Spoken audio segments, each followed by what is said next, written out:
For a second time since the pandemic started, long-term care homes have become a COVID-19 hotspot. In Ontario, more than 100 homes are dealing with outbreaks. In BC's largest care home, there have been 147 cases and 19 deaths in the past month. And in Saskatchewan, there have been at least 9 outbreaks in homes in the last 2 weeks. Long-term care advocates are blaming staffing shortages as one of the main reasons for homes not being equipped to deal with the second wave.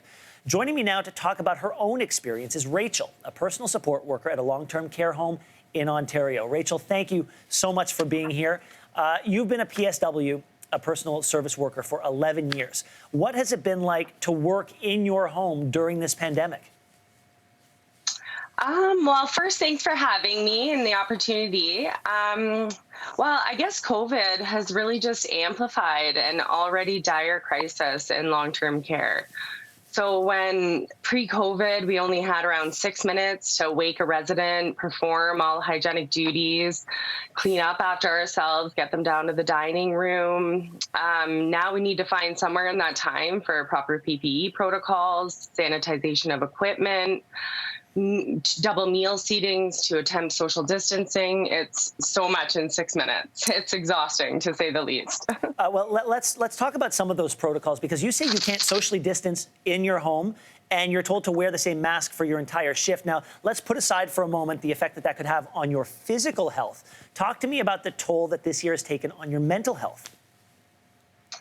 Well, common sense kind of dictates COVID's going to spread more rapidly if staff are moving quickly between multiple residents, wearing the same mask, trying to manage the unsustainable workload, right? So it really isn't about masks or even COVID. It's about time.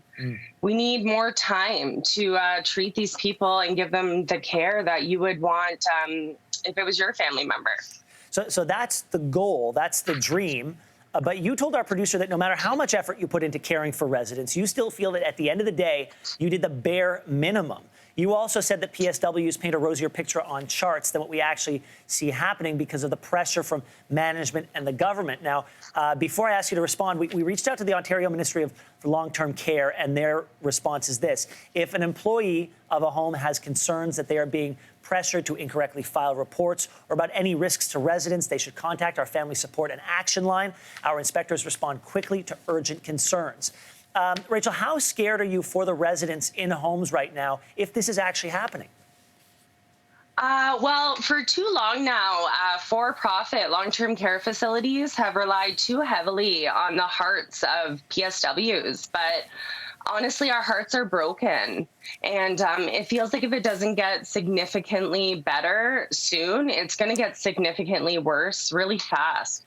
It's insulting to listen to the Minister of Long-Term Care and Doug Ford call us healthcare heroes when they know very well that the problem is the for-profit system, and that's how we need to fix it. If you were asked, Rachel, by the government to sit down with them in order to change and improve the level of care for residents, what would you say needs to change? Well, I don't think there's a shortage of people that want to work with the elderly. I think there's a shortage of people who want to be a cog in what unfortunately seems like an assembly line of abuse. You know,